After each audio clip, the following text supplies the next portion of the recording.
Bueno, vamos a comenzar con el teórico de reacciones de elevada sensibilidad aplicadas al estudio de los aniones. Y vamos a repasar algunos conceptos que vimos en las primeras clases. Vamos a refrescarlos para que los tengan en línea para esta parte. Y en su momento habíamos visto que el estudio de los aniones era bastante más complicado que el de los cationes, dado que teníamos un gran número de elementos a considerar, no solamente aquellos aniones, cloruro, bromuro, sino aquellos aniones formados por elementos muy electropositivos que no podían existir como cationes y sí lo hacían estabilizándose como aniones oxigenados, caso del permanganato, cromato, arseniato, que ahora, como nosotros ya vimos toda la materia de química analítica, son conceptos que pasan a ustedes a comprenderlos cabalmente. Ausencia de reactivos de precipitación que nos separen a los aniones en grupos verdaderamente definidos, como sí ocurre con los cationes, donde nosotros podemos clasificarlos bien en grupos bien definidos. A la inestabilidad de los aniones frente a los cambios de acidez por fenómenos ácido-base, y por lo que ya vimos en las clases de redox, donde por procesos redox frente a los cambios de pH, nosotros podemos llegar a transformar los aniones. Según la teoría de Bronsted, recordamos que los aniones pueden ser neutros o básicos.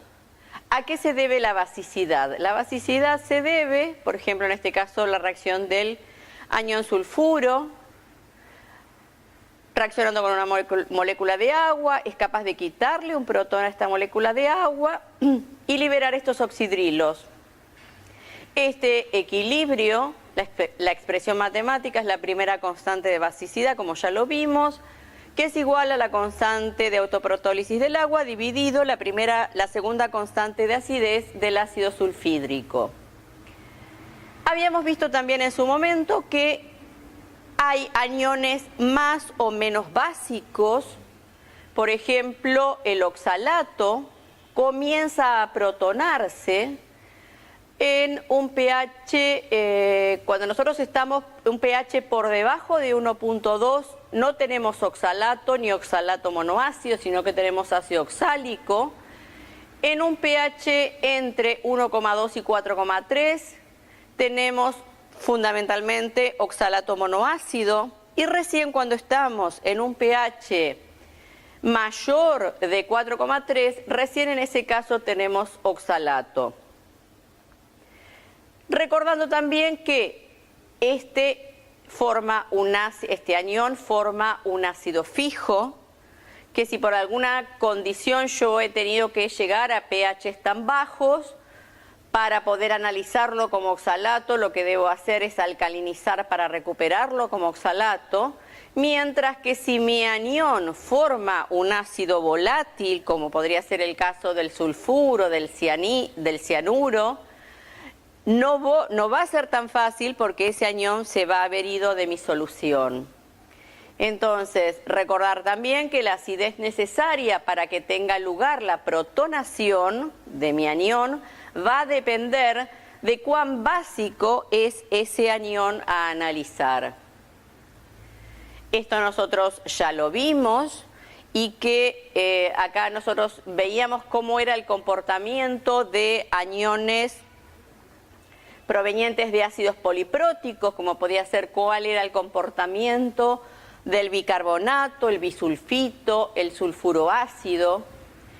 Y cuando nosotros los teníamos, sabíamos que podíamos tener dos equilibrios: el bicarbonato, que tomaba un segundo protón del agua para liberar ácido carbónico, esa era la segunda constante de basicidad del carbonato, que tenía un valor de 10 a la menos 8, y por otro lado podía actuar entregándole un protón al agua, que sería la segunda constante de acidez del ácido carbónico, que tiene un orden de magnitud de 10 a la menos 11.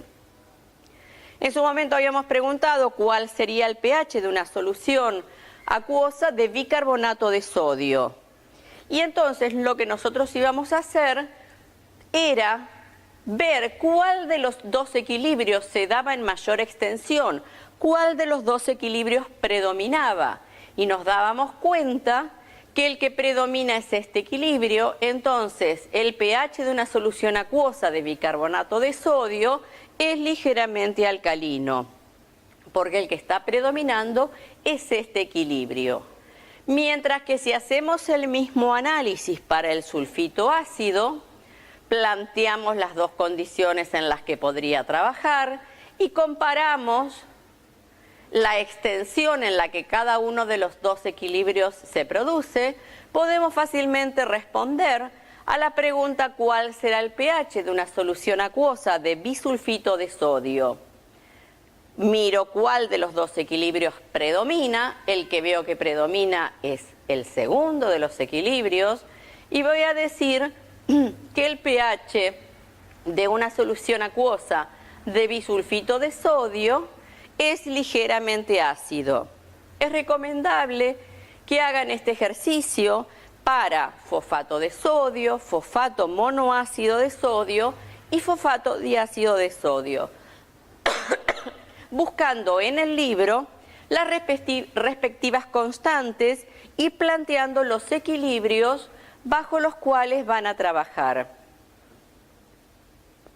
Miran cuál de los equilibrios predomina y van a poder responder cuál sería el pH de una solución acuosa de la sal respectiva que estén considerando.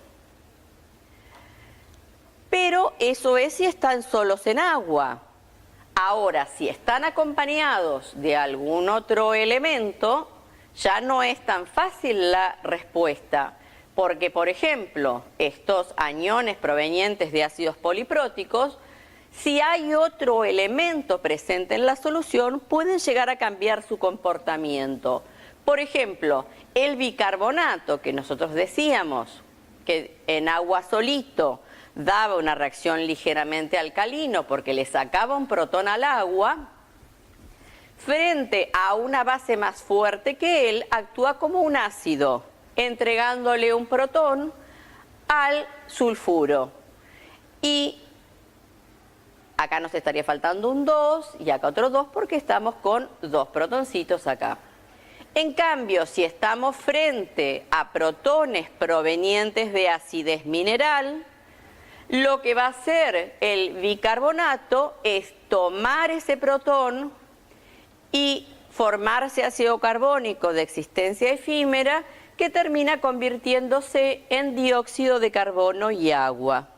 Entonces, el comportamiento de un anión proveniente de un ácido poliprótico va a estar condicionado a los distintos elementos que se encuentren presentes en la solución. ¿Qué es lo que sucede cuando yo agrego un ácido? Antes que nada, si mi muestra presenta reacción al medio ácida, voy a descartar la presencia de aniones que generen ácidos volátiles. ¿Por qué? Porque ya no van a existir en esa solución. Si yo parto de una muestra que originalmente es ácida, no voy a buscar cianuro, no voy a buscar carbonato, no voy a buscar bicarbonato porque es improbable que se encuentren en esa muestra.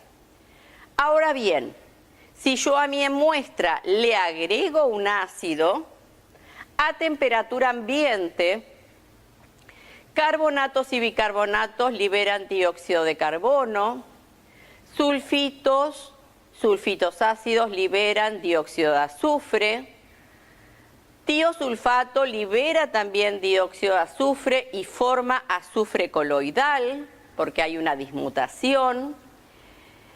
Nitrito libera monóxido de nitrógeno, que inmediatamente se oxida con el oxígeno del aire, dando dióxido de nitrógeno. Y en menor proporción, cianuro libera cianhídrico, sulfuro y sulfuro ácido liberan sulfídrico. Si yo caliento esa solución en la que he agregado ácido, se van a desprender ya contundentemente ácido cianhídrico, sulfídrico y ácido acético de los acetatos. Vamos a hacer un repaso de esto que vimos en redox, donde nosotros hablábamos que los aniones se clasificaban en aniones oxidantes, reductores o indiferentes, si no presentaban propiedades redox. Es importantísimo cuando yo estoy trabajando en el análisis de una muestra controlar el pH para evitar cualquier tipo de interacciones redox. Ahora ustedes ya saben, después que hemos visto todo lo que ocurre en el condicionamiento de los potenciales redox en función del pH, cómo podemos hacer que dos especies que no reaccionaban ahora sí reaccionen.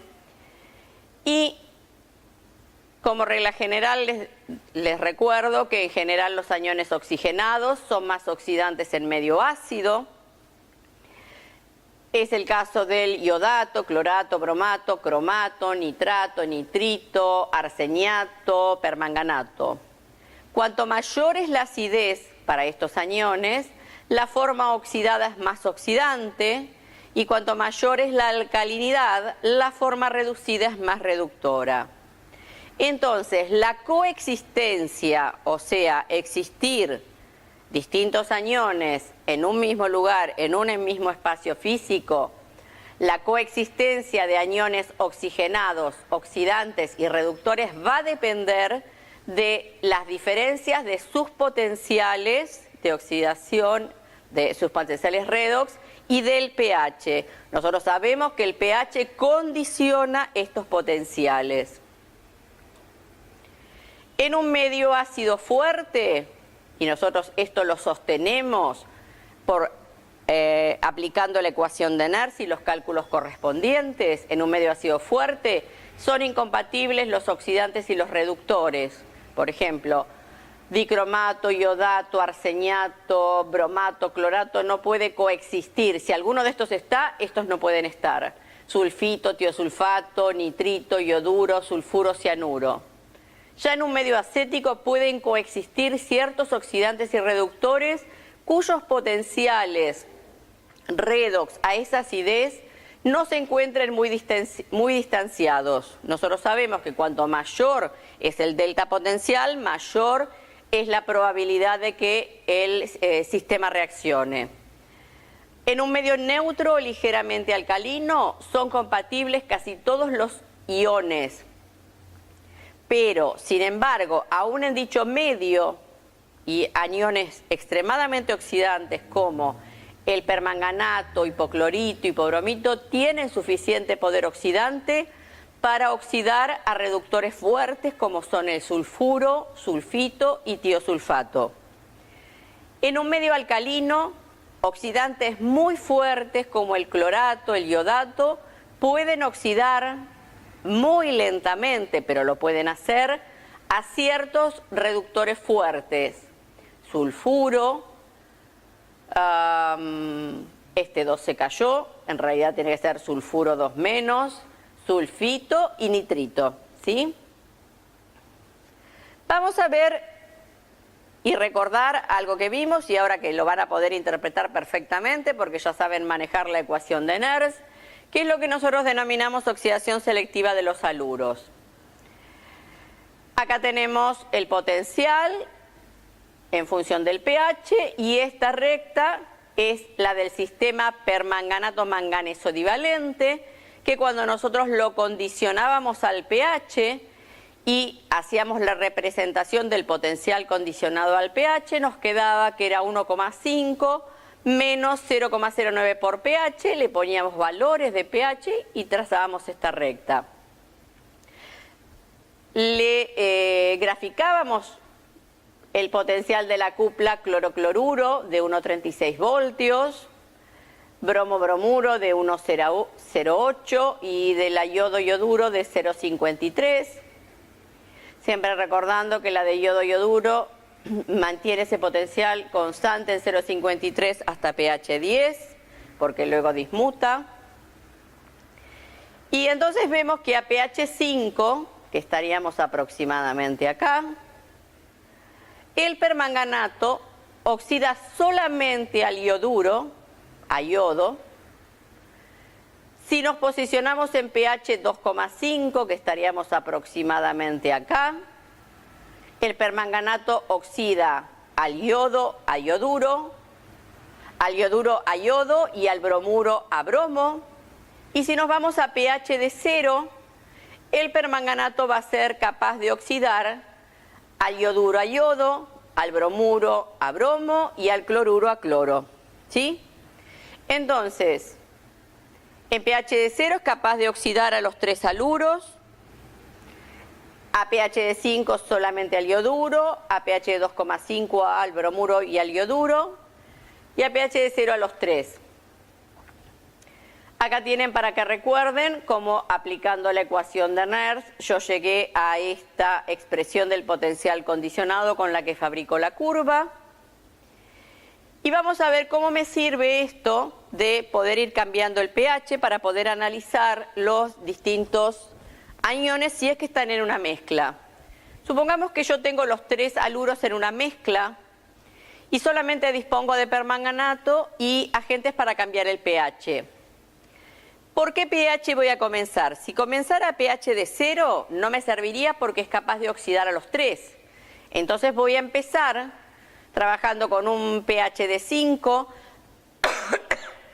en un medio regulado, acetato acético, que me da exactamente un pH de 5, donde solamente el yoduro pasa a yodo, mientras que el bromuro permanece igual y el cloruro también. ¿Cómo identifico a ese yodo formado? Puedo hacer una extracción con solvente orgánico, que si es no oxigenado, como puede ser con tetracloruro de carbono o con cloroformo, el color desarrollado en la fase orgánica es violeta y la intensidad del color, yo hago la lectura espectrofotométrica y la intensidad del color desarrollado en la fase orgánica me permite, haciendo interpolación en la curva de calibración, saber cuánto yodo formado hay. Si yo hubiera hecho una extracción con un solvente oxigenado, tal es el caso del éter, el acetato de etilo, el color que yo observaría en la fase orgánica sería amarillo.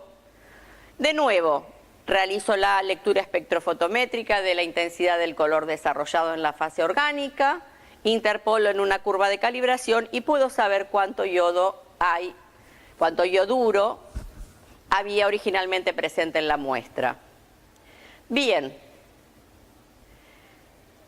una vez que yo retiré todo el yodo, bajo el pH, utilizando acético concentrado, a pH 2,5 lo llevo, y en este caso, a este pH, el yoduro pasaría a yodo, pero ya no está porque ya lo retiré por una extracción con solvente previa, y comienza a reaccionar a este pH el bromuro, que pasa a bromo.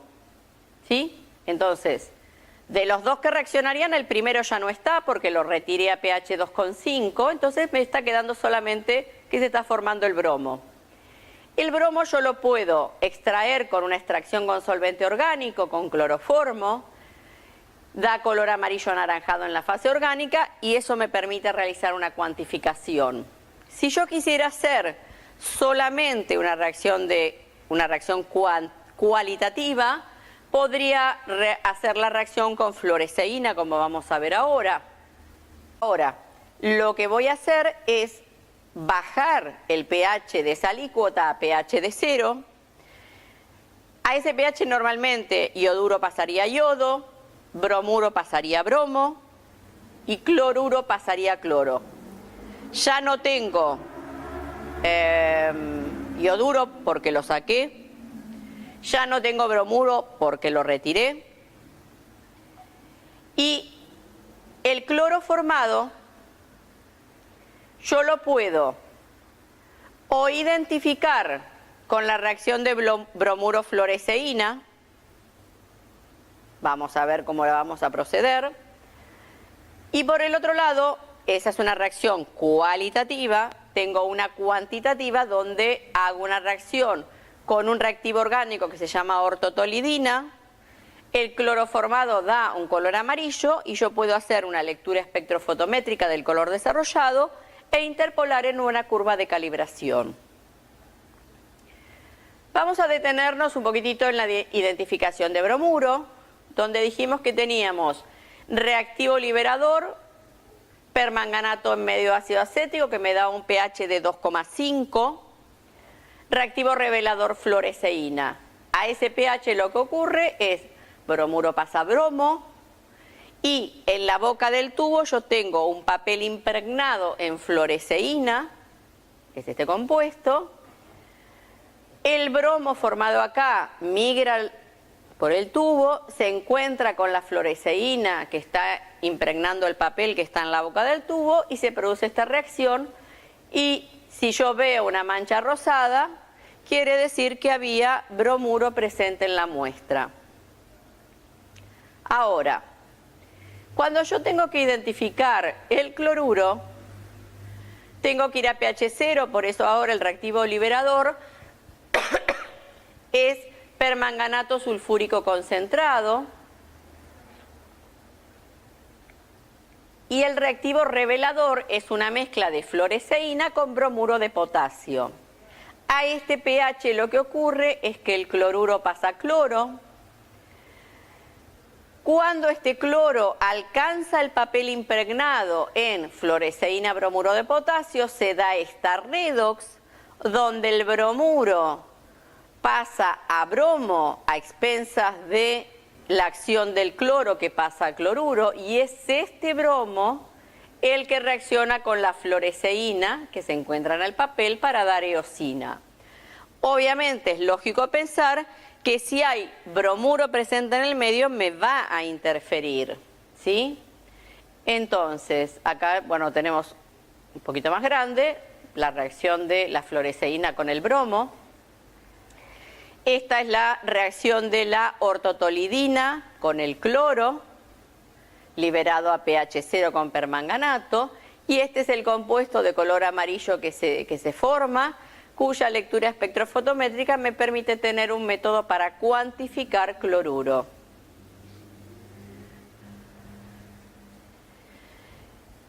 Vamos a ver un poquitito qué es lo que pasa con la familia de fluoruro, cloruro, bromuro, yoduro, algunas características en conjunto y generales de este grupito.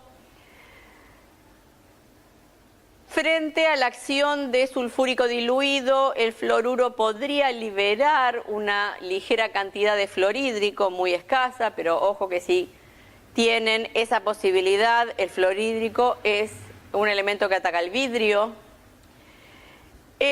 La reacción con el sulfúrico concentrado, el fluoruro libera fluorhídrico, el cloruro libera clorhídrico, el bromuro libera bromo y el yoduro libera yodo. El poder oxidante disminuye del flúor al yodo, por eso era que en la reacción de la bromurofluoresceína, el cloro era capaz de oxidar al bromuro a bromo, por justamente esta propiedad, por este orden de poder oxidante. Y si bien todos estos nosotros los vamos a analizar por sus propiedades redox, tanto al cloruro, al bromuro o al yoduro, el fluoruro no tiene propiedades redox, porque el fluoruro es un elemento extremadamente electronegativo y es muy oxidante. Entonces, su forma conjugada es muy débil. Entonces, no podemos decir que el fluoruro tiene propiedades redox, o sea, no tiene, y la única forma de investigarlo es a través de la formación de complejos muy estables, ya sea con el aluminio trivalente o el férrico. Si yo tuviese una mezcla de cloruro y de bromuro, voy a comenzar siempre el análisis por aquel elemento que no se vea influenciado por la presencia del otro, y ese es el bromuro. El cloruro no interfiere en la identificación del bromuro con fluoresceína. Mi reactivo liberador, hoy que mal quedó una A minúscula, mi reactivo liberador es permanganato en medio ácido acético que me garantiza un pH de 2,5, mi reactivo revelador es fluoresceína, como ya lo vimos. Sin embargo, cuando yo quiero investigar el cloruro, el bromuro sí interfiere con la identificación del cloruro cuando yo utilizo mi reactivo revelador bromuro fluoresceína. Entonces lo que voy a hacer es, primero identifico la presencia de bromuro. Si está presente, tomo otra alícuota, la trato con ácido nítrico y calor para eliminar el bromuro y luego procedo a la identificación del cloruro, utilizando como reactivo liberador permanganato sulfúrico concentrado que me garantiza un pH de 0 y como reactivo liberador papel embebido en bromuro, en una mezcla de bromuro de potasio y fluoresceína. ¿Qué pasaría si yo tengo una mezcla de bromuro e ioduro? Cuando yo utilizo hipoclorito de sodio en medio ácido, tanto el ioduro como el bromuro reaccionan con el hipoclorito dando respectivamente ioduro y bromo. Cuando realizo la extracción con solvente, con cloroformo, el color violeta del yodo tapa el color amarillo anaranjado del bromo. Lo está enmascarando, no me lo está dejando ver. Entonces, antes de realizar la extracción con solvente, cuando veo que me pasa esto, yo voy a agregar un exceso de hipoclorito de sodio. El yodo es oxidado a iodato, mientras que el bromo permanece sin ser alterado. El iodato es incoloro, no se extrae hacia la fase orgánica, y entonces ahora lo que yo extraigo hacia la fase orgánica es solamente el bromo. Esa es la forma en la que yo puedo realizar el análisis de una mezcla bromuro y ioduro con hipoclorito de sodio en medio ácido, trabajando con exceso de hipoclorito de sodio. Identificación de trazas de ioduro. Yo tengo un reactivo que es el arsenito diácido y el cerio tetravalente. El cerio tetravalente es de color amarillo y el arsenito diácido es incoloro. Entre ellos, en ausencia de ioduro, se produce una redox que nos lleva, entre ellos dos, que nos lleva con el tiempo a la desaparición del color amarillo del cerio tetravalente, porque el arsenito diácido se oxida a arseniato diácido y el cerio tetravalente se reduce a cerio trivalente. En presencia de ioduro, esta reacción se acelera y la decoloración de la solución amarilla de cerio tetravalente es instantánea. ¿Por qué? Porque el ioduro actúa de catalizador entre las dos hemirreacciones. El ioduro reacciona con el cerio tetravalente, reduciéndolo, se forma yodo. Este yodo inmediatamente reacciona con el arsenito diácido para oxidarlo a arseniato diácido, regenerándose ioduro, ioduro que retroalimenta esta primera reacción y por eso esto sirve para trazas porque apenas es el disparador, es una mínima cantidad de ioduro porque se está regenerando en la reacción y la decoloración es instantánea, mientras que en el blanco, donde no tengo, he reemplazado la muestra por agua, la decoloración lleva varios minutos. Para la identificación de fluoruro, puedo utilizar un reactivo que se llama lisarincomplexona, que en presencia de cerio trivalente y fluoruro forma un complejo de estructura no perfectamente definida, de intenso color lila, que me permite la cuantificación del fluoruro, porque lo que sí se sabe que es un complejo ternario de proporciones, una parte de alisarina, una parte de cerio trivalente y una parte de fluoruro. Y eso ya me alcanza para poder realizar la cuantificación correspondiente. Por el otro lado, ustedes ya conocen que lo que es la formación de la laca, porque esto lo han visto como reacción de identificación de aluminio trivalente, la formación de esta laca entre la lisarina sulfónica y el aluminio trivalente, cuando el hidróxido del aluminio trivalente se está precipitando in situ en el medio donde está esta lisarina sulfónica, se forma esta laca, que es un compuesto de absorción de intenso color rojo. Ahora mi reactivo es la laca lisarina sulfónica aluminio trivalente. Si agrego mi muestra y la muestra tiene fluoruro, lo que yo voy a observar va a ser desaparición del color rojo de esa laca, de mi reactivo. ¿Por qué? Porque el aluminio va a formar un complejo sumamente estable con el fluoruro y va a dejar de formar parte de esta laca que era el reactivo, laca lisarina sulfónica aluminio trivalente, ¿sí? Vamos a ver qué pasa con los derivados del azufre. Reacción al medio. Sulfuro y sulfito dan reacción al medio alcalina. Sulfito ácido da reacción al medio ácida. Sulfato y tiosulfato dan reacción al medio neutra. Si yo agrego un ácido no oxidante, para que solamente pueda visualizar el efecto del agregado de protones, el sulfuro toma un protón, sulfuro ácido, toma otro protón, ácido sulfídrico. El sulfito toma protones, se convierte en el ácido correspondiente que termina dando dióxido de azufre. El mismo comportamiento tiene el sulfito ácido. El tiosulfato toma protones y dismuta a dióxido de azufre y azufre coloidal. Y el sulfato no presenta reacción. ¿Cuál es el comportamiento redox de estos elementos? Sulfuro, sulfito, sulfito ácido y tiosulfato son por excelencia reductores. El sulfuro pasa a azufre cero o a sulfato ácido según las condiciones del ensayo. El sulfito pasa en general a sulfato. El tiosulfato, como tiene los dos azufres tienen distinto estado de oxidación, eso va a hacer que presente un comportamiento diferencial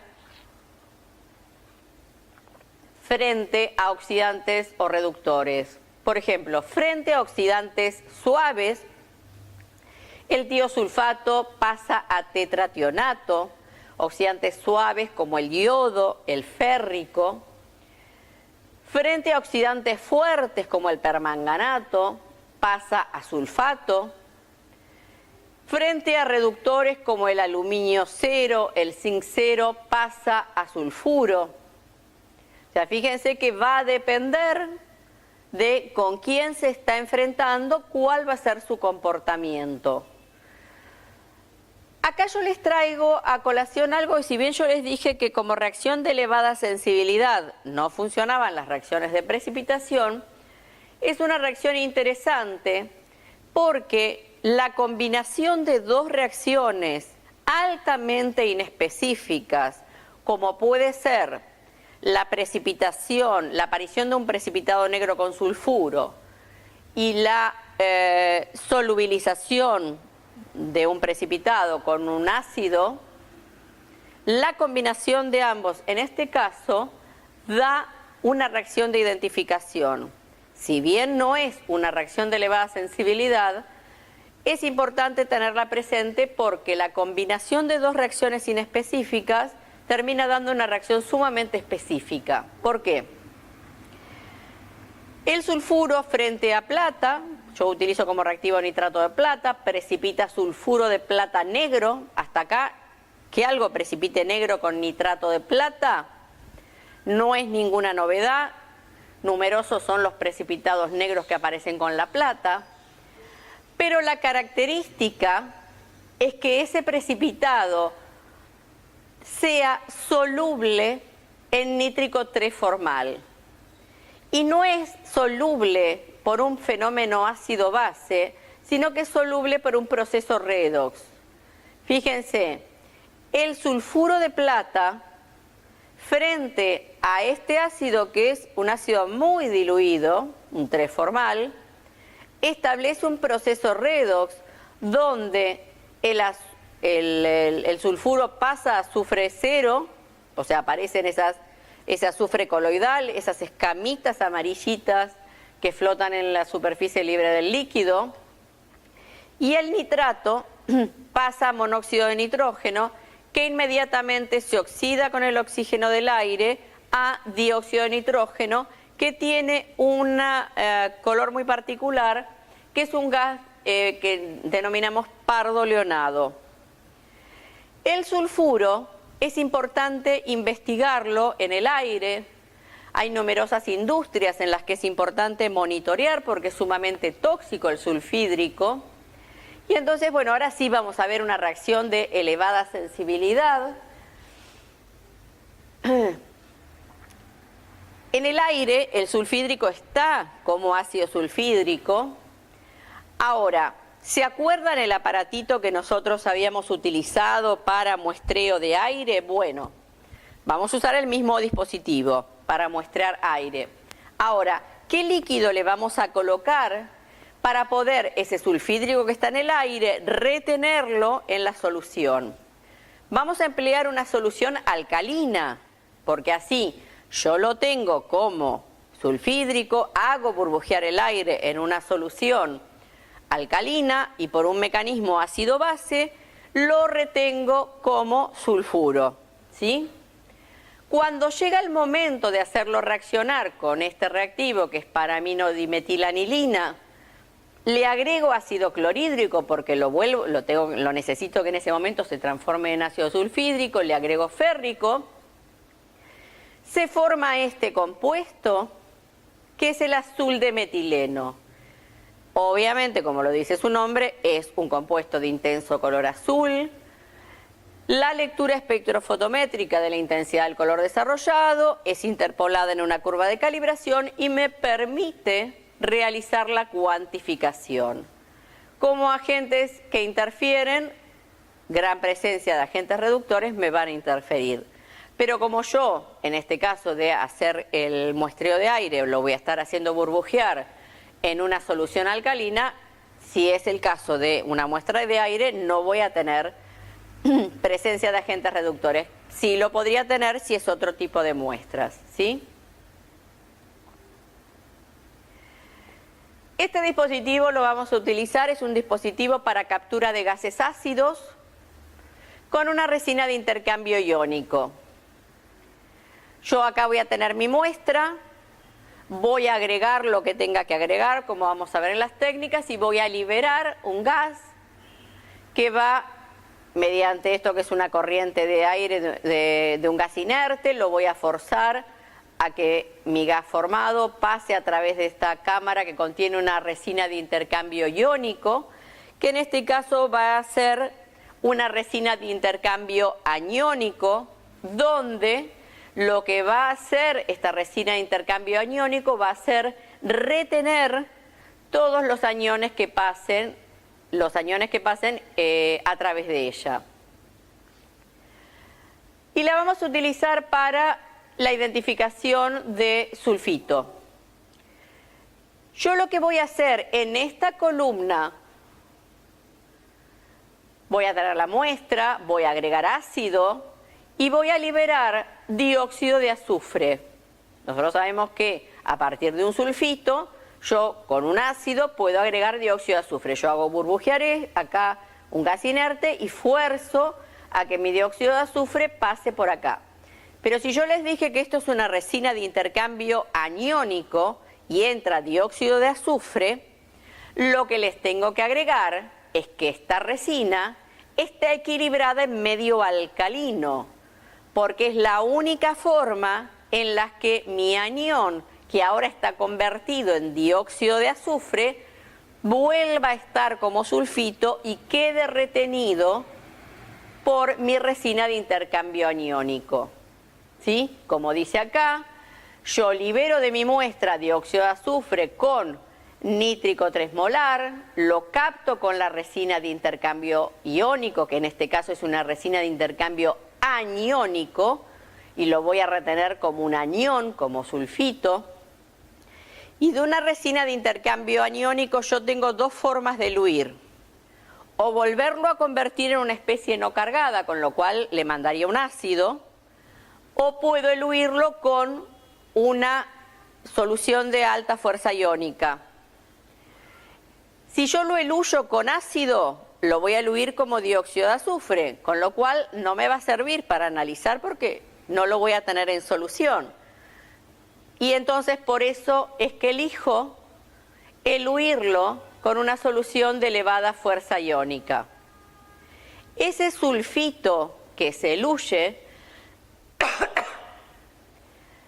lo puedo oxidar con agua oxigenada a sulfato y seguir con un método instrumental como es la cromatografía de iones, o lo puedo, una vez que lo tengo en el tubo, lo acidifico, lo convierto en dióxido de azufre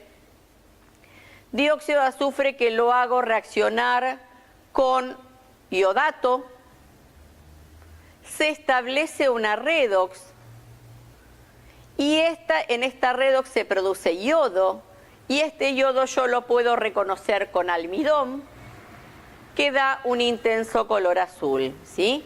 Esto sería un análisis cuantitativo y esto sería un análisis cualitativo. Vamos a ver ahora una reacción de identificación de tiosulfato. De nuevo les voy a volver a mostrar algo que involucra una reacción de precipitación, pero es importante porque, de nuevo, una precipitación con nitrato de plata solita muy pocas veces, muy pocas veces suele ser específica, y en este caso para el tiosulfato una simple precipitación con nitrato de plata es reacción de identificación. ¿Por qué? Porque cuando yo le coloco poca cantidad y tengo tiosulfato, obtengo un precipitado blanco de tiosulfato de plata. Si yo le hubiera agregado directamente nitrato de plata en exceso, hubiera tenido un precipitado negro. Pero lo importante de haberle agregado poca cantidad y haber obtenido el precipitado blanco es que yo pongo el tubo en la gradilla y veo que del blanco pasa al amarillo, del amarillo al pardo y del pardo al negro, porque este precipitado blanco evoluciona solito al sulfuro de plata negro.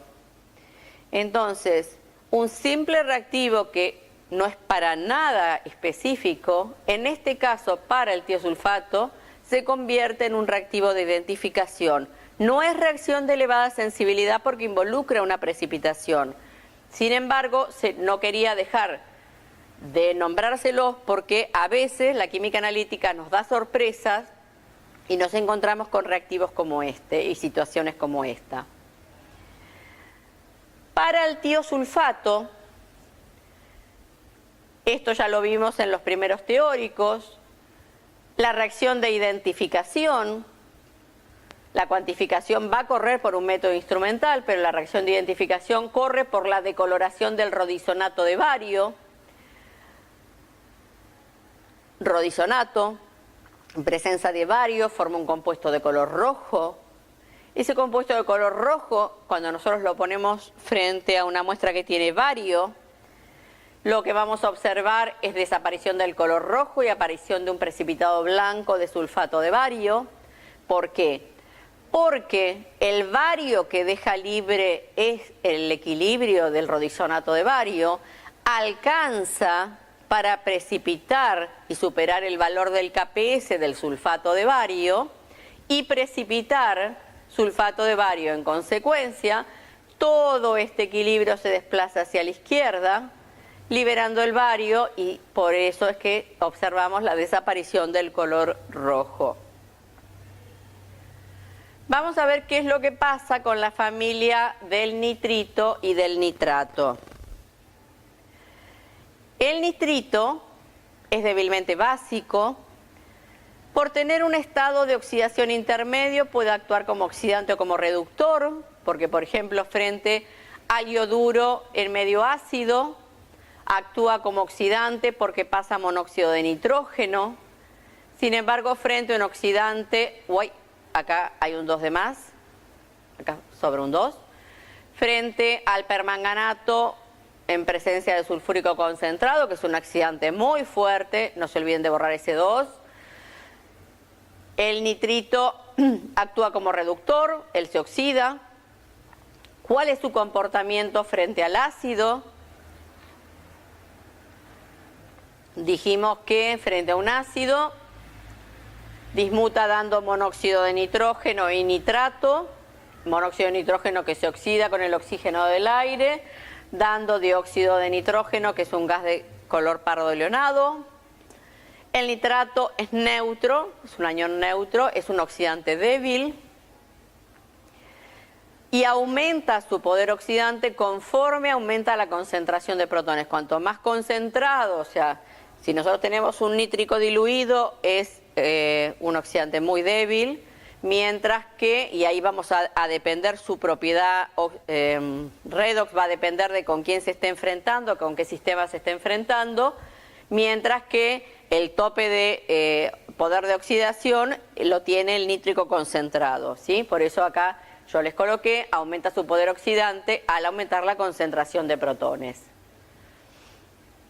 Reacciones de identificación y vamos a ver cuáles son de cuantificación para el nitrito.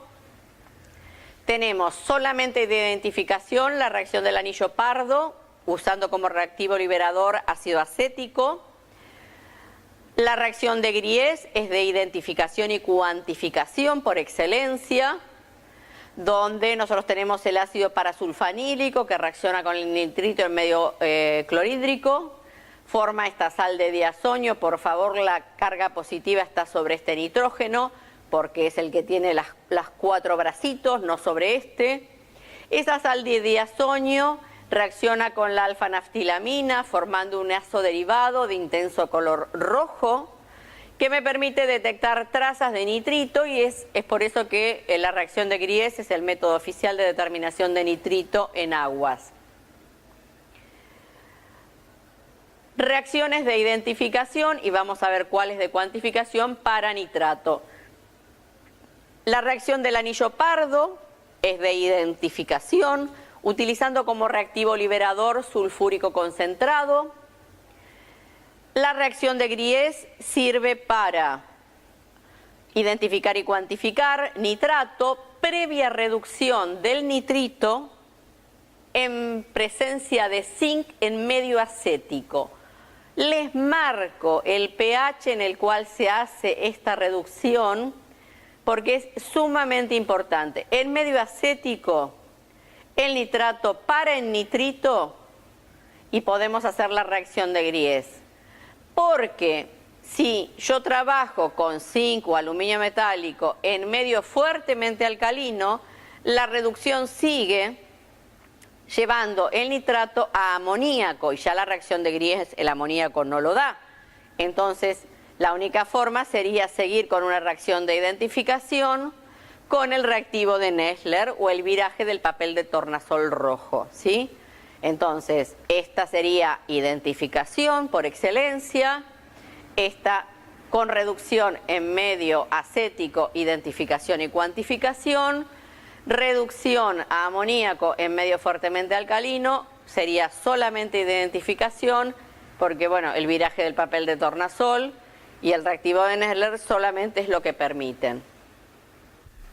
Si yo tengo una mezcla de nitrito y nitrato, lo que voy a hacer siempre es la misma política. Primero voy a identificar el elemento que no sufre interferencias. En este caso, el elemento que no sufre interferencias es el nitrito. El nitrito reacciona solo, el nitrato no reacciona con el reactivo de Gries directamente. Si hay nitrito en la muestra, agarro otra alícuota y a esa otra alícuota procedo a eliminarle el nitrito con una sal de amonio, por ejemplo, una sal de amonio cuaternario. tenemos esta ecuación. Sobre esa alícuota deprivada de nitrito, ahora lo que puedo hacer es, voy a investigar el nitrato. Si transformo el nitrato a nitrito con aluminio cero o zinc cero, como teníamos ahí, en un medio acético, sigo con una reacción de Gries. Si transformo el nitrato con aluminio cero o zinc cero en un medio fuertemente alcalino y lo llevo a amoníaco, sigo con una reacción de identificación como es la reacción de Nessler, ¿sí? Entonces, sobre una alícuota identifico nitrito. Si está presente, tomo otra alícuota, elimino el nitrito con una sal de amonio y sobre esa alícuota deprivada de nitrito veo qué es lo que hago. Si voy a seguir con una reacción de identificación y cuantificación o voy a seguir con una reacción de identificación solamente. Vamos a ver qué hacemos con el ácido bórico y los boratos. El ácido bórico es un ácido muy débil, tiene una constante de 10 a la menos 10, entonces no lo puedo revelar muy fácilmente, pero si yo le agrego unos compuestos orgánicos con grupos oxidrilos en carbonos vecinos y orientados hacia el mismo lado, se va a formar con el ácido bórico unos complejos. Estos complejos lo que hacen es desplazar el equilibrio, porque estos complejos son muy estables, hacia la liberación de protones. El indicador es fenoftaleína carbonatada. La fenoftaleína carbonatada, por el equilibrio de hidrólisis alcalina del carbonato, es ligeramente rosada. Entonces, cuando yo tengo un carbonato presente en la muestra, estos protoncitos que aparecen acá van a decolorar a esta fenoftaleína carbonatada. Ojo que no son protones provenientes de una acidez mineral, por eso no usamos fenoftaleína hidroxilada, ¿sí? Porque si no, no podría, esto no alcanza para neutralizar a los oxidrilos de un hidróxido de sodio, por ejemplo. Si yo tuviera que analizar una muestra donde lo que tengo es un borato, lo que tengo que hacer primero es neutralizar la solución y luego agregar ese poliol. ¿Por qué? Porque ustedes acuérdense cuando trabajaba como patrón primario el borato presenta estos equilibrios. Esto tiene oxidrilos, entonces no va a funcionar, porque al contrario, en lugar de decolorarme la fenoftaleína, me la va a colorear mucho más. Lo que hacemos al neutralizar la solución es sacar estos hidroxilos y hacer que estos dos equilibrios se desplacen completamente hacia la derecha, de modo de que todo el borato se encuentre como bórico. Y esto yo lo fui consumiendo, por eso neutralicé. Doble efecto, sacar los hidroxilos y llevar todos los equilibrios hacia la derecha.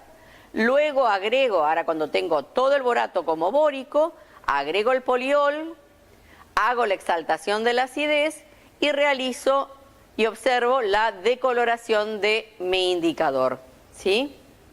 Es obviamente una reacción de identificación, no de cuantificación. Para cianuro. Cianuro nosotros podemos en medio nítrico liberar cianhídrico, utilizar ese dispositivo de captura de gases ácidos, capturarlo sobre una resina de intercambio iónico, que en este caso, les vuelvo a reiterar, más específicamente sería una resina de intercambio aniónico, equilibrada en medio alcalino, porque quiero que esto que está entrando a la columna como cianhídrico se quede retenido como cianuro. Y, de nuevo, yo tengo dos posibilidades de eluirlo, o volverlo a convertir en una especie no cargada, con ácido lo podría eluir, pero no me serviría, o lo puedo eluir con una solución de elevada fuerza iónica. Elijo ese para que me quede como cianuro. Voy a hacer elusión con sulfato de sodio de alta concentración. El cianuro liberado lo voy a titular con hipobromito, me va a dar cianato y bromuro. Podría también mi cianuro hacerlo reaccionar con ferroso, formar ferrocianuro, que es un complejo muy estable, al cual le agrego férrico y formo el complejo ferrocianuro férrico, que es el azul de Prusia, y el color desarrollado también lo puedo medir.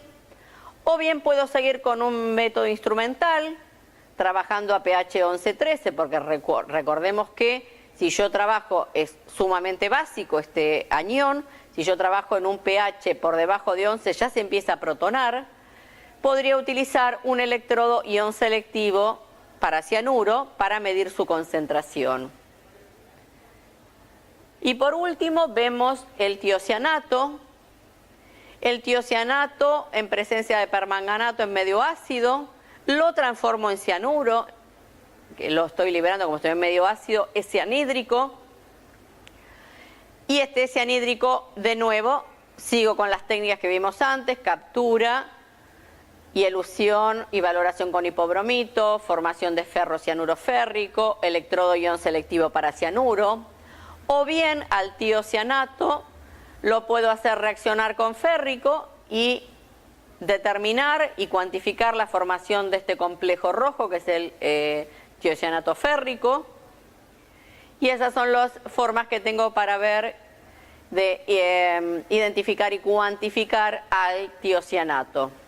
Acá tenemos la bibliografía, de donde nosotros podemos, donde ustedes pueden recurrir para consultar distintas dudas que tengan. Y hemos concluido las reacciones de elevada sensibilidad para el análisis de los aniones. Gracias.